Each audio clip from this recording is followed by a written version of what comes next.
नमस्कार। आज हिस्ट्री में राजनीतिक जीवन पढ़ेंगे हम। नहीं, इससे पिछली वाली जो वीडियो है उसको जाकर देखिए, उसमें आर्थिक जीवन और भी बहुत सारी चीज़ें की चर्चा हो चुकी है। आज हम राजनीतिक जीवन पर चर्चा करेंगे। ठीक, छोटी सी वीडियोज़ रहेगी, आप आराम से देखिए। मेरी कोशिश रहती है कि छोटी छोटी वीडियोज़ बनाऊँ, तो छोटी सी वीडियो है, देखिए।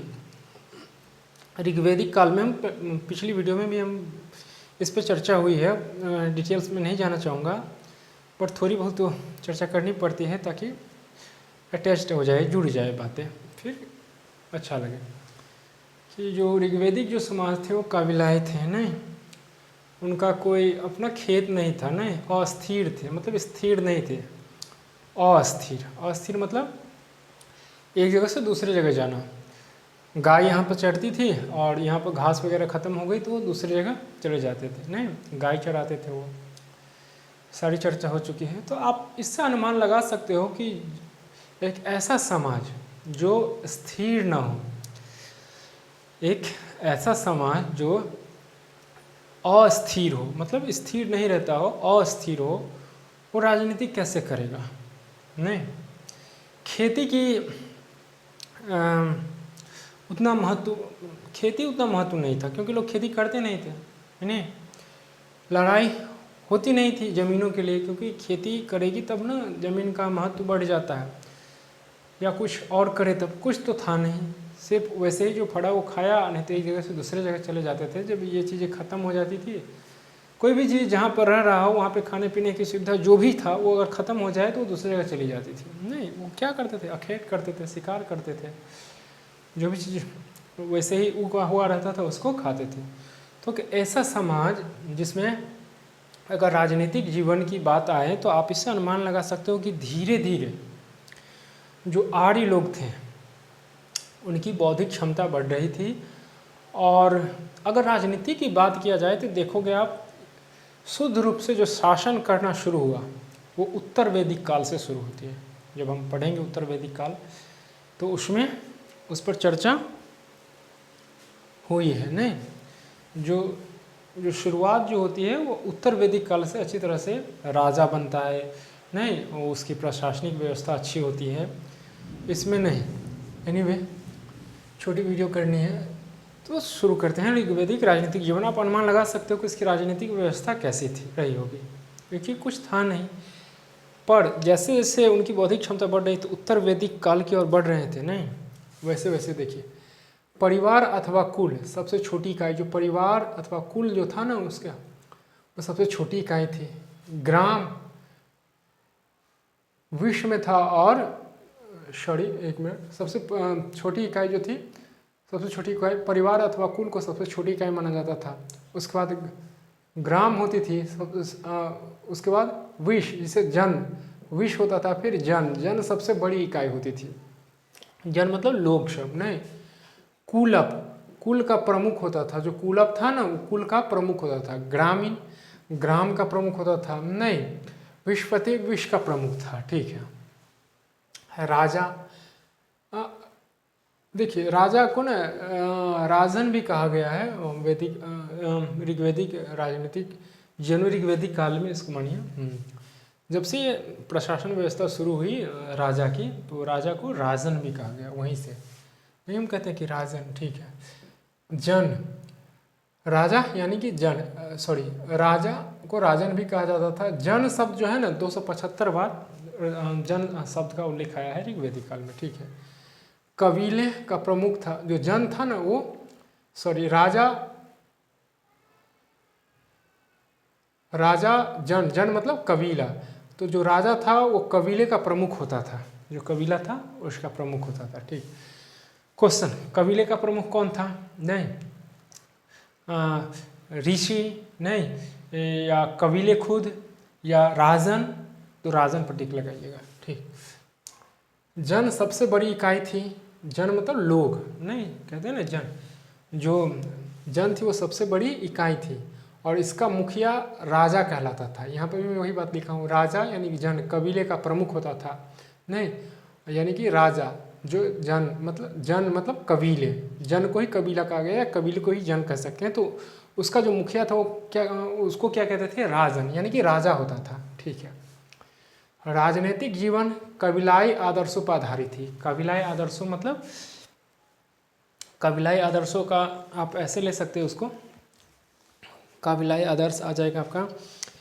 कबीलाई आदर्श मतलब सब एक जगह बैठते थे, सब वयस्क वृद्ध जितने भी थे सब, और सब आपस में एक साथ बैठ कर निर्णय लेते थे। तभी तो कहा गया है आदर्श, नहीं आदर्श पर आधारित था। कबीलाई जो था आदर्श पर आधारित था। ऐसा नहीं कि मैं जो कहूँगा वही होगा या कोई कहेगा वही, सबके सूझबूझ से जो निर्णय, जो डिसीजन आती थी उस पर वो कार्य होता था।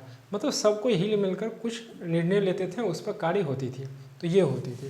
तो इसी को कहा जाता है कि राजनीतिक जीवन कबीलाई आदर्शों पर आधारित है, यानी कि सबके मिलजुल से, एक तरफ से कह सकते हैं कि प्रजातांत्रिक वैसे, मतलब किसी पर कोई दबाव नहीं, सब एक दूसरे से मिलजुल कर उसके बाद निर्णय लेते थे, तो उसी को बोला गया आदर्श पर आधारित था। ठीक है।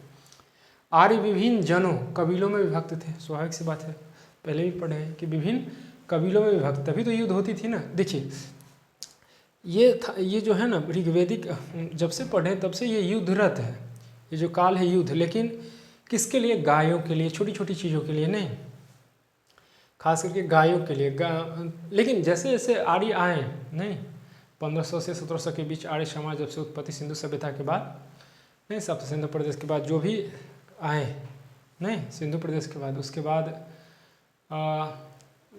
वेद की स्थापना हुई।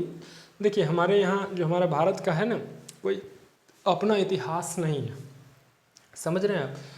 हमारा जो इतिहास है वो धार्मिक ग्रंथ कह सकते हैं, वैदिक साहित्य कह सकते हैं, जो कि एक ऐसा कह सकते हैं उसको कि एक ऐसी वेद जिसमें मतलब गॉड, भगवान तक पहुंचने की बात हुई है, कि भगवान तक कैसे, मंत्रों की बात हुई है, मंत्र ऋचाएँ जो है उसकी उच्चारण होती है, और उस यज्ञ वगैरह किया जाता था, और माना जाता था कि इसके माध्यम से जो हमारी बातें हैं वो गॉड तक, यानी कि भगवान तक पहुंच जाती है। तो इस तरह का हमारा इतिहास है। नहीं, वैदिक इतिहास थी धार्मिक, वैदिक मतलब धार्मिक ग्रंथ था। हम लोगों की इतिहास जो थी धार्मिक व्यवस्था पर थी। नहीं, कौन लिखे थे, आर्य सब लिखे थे, बड़े बड़े विद्वान सब। तो हम लोगों की जो इतिहास है धार्मिक है, नहीं धार्मिक परंपरा। आर्य विभिन्न जनों कबीलों में विभक्त थे। ठीक, ऋग्वेद में कबीलों को जन कहा जाता था, यानी कि जो कबीला था उसको क्या कहा जाता था, जन। जो कबीले थे ना उसको जन कहा गया है, ऊपर भी चर्चा हुई है। जनस्थय गोप अर्थात कबीलों का रक्षक, इसे राजन भी कहा जाता है, लेकिन जनस्थय गोपा कौन था, क्वेश्चन आएगा, कबीले का रक्षक। जनस्थय गोपा कौन थे, कबीलों का रक्षक। नहीं, किसी तरह से आ सकता है, बना सकते हो। ऋग्वेद में राजा को राजन कहा गया है, मैं पहले ही कहा हूँ। 8 मिनट हो गया। ऋग्वेद में राजा को राजन कहा गया है।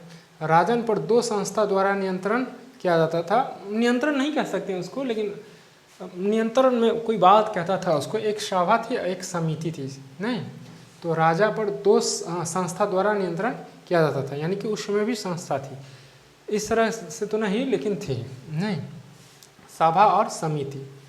राजन के चुनाव से लेकर उसके निर्णय पर समिति का प्रभाव था, यानी कि चुनाव से लेकर निर्णय पर किसका प्रभाव था, समिति का। ठीक है। समिति सभा से अधिक महत्वपूर्ण संस्था भी थी, यानी कि जो समिति थी वो सभा से महत्वपूर्ण थी, क्योंकि यह कबीलों के सभी वयस्क लोगों से मिलकर बनती थी। जितने भी कबीले में जो यूथ थे ना, युवा सब, वो सब से मिलकर एक समिति बनती थी। इसीलिए कहा गया है कि सभा से ज़्यादा महत्वपूर्ण समिति थी। ठीक, बनती थी। इसकी तुलना अभी के लोकसभा से कर सकते हो, यानी कि जिस तरह से अभी की लोकसभा का चुनाव होते हैं वो सारी व्यवस्थाएं उस तरह से होती थी उस समय समिति के द्वारा। ठीक, उसके बाद ऋग्वेद में सभा 8 बार उल्लेख आया है, सभा शब्द का, समिति का 9 बार, वहाँ पे मैं लिखा हूँ। सभा 8 बार, समिति 9 बार। ऋग्वेद काल की सबसे प्राचीन संस्था विद्वत थी। नहीं, जो सबसे प्राचीन संस्था थी, सभा थी, समिति थी, लेकिन इससे भी प्राचीन जो संस्था थी वो विद्वत थी। नहीं, सबसे क्वेश्चन पूछा गया है, विद्वत ऋग्वेद की सबसे प्राचीन संस्था थी, इसका उल्लेख 122 बार आया है, नहीं उल्लेख हुआ है। एक और चीज़ है, 10 राग युद्ध। 10 राग युग सबसे महत्वपूर्ण युद्ध माना जाता था ऋग्वेदिक काल में, नहीं 10 राग युग सबसे 10 राग युद्ध सबसे महत्वपूर्ण युद्ध माना जाता था। ये ऋग्वेद के 7वां मंडल में इसकी चर्चा हुई है, मैं यहाँ पे लिखा हूँ, ठीक है। ये जो युद्ध हुआ वो परसनी नदी यानी कि रावी जो वर्तमान है रावी नदी तट यहाँ पर हुआ, नहीं परसौनी नदी, परसनी नहीं जिसको रावी नदी वर्तमान में कहते हैं, वहाँ पर हुई 10 राग युद्ध। इसमें कहा जाता है कि एक तरफ भरतवंश था, भरतवंश के राजा सुदास, नहीं, और दूसरी तरफ अन्य कबीले थे। कारण युद्ध का था विश्वामित्र को पुरोहित पद से हटा देना। जो सुदास थे ना, वो विश्वामित्र को पुरोहित पद से हटा दिए। इसका परिणाम क्या हुआ कि विश्वामित्र को हटाकर वशिष्ठ को पुरोहित बनाए थे।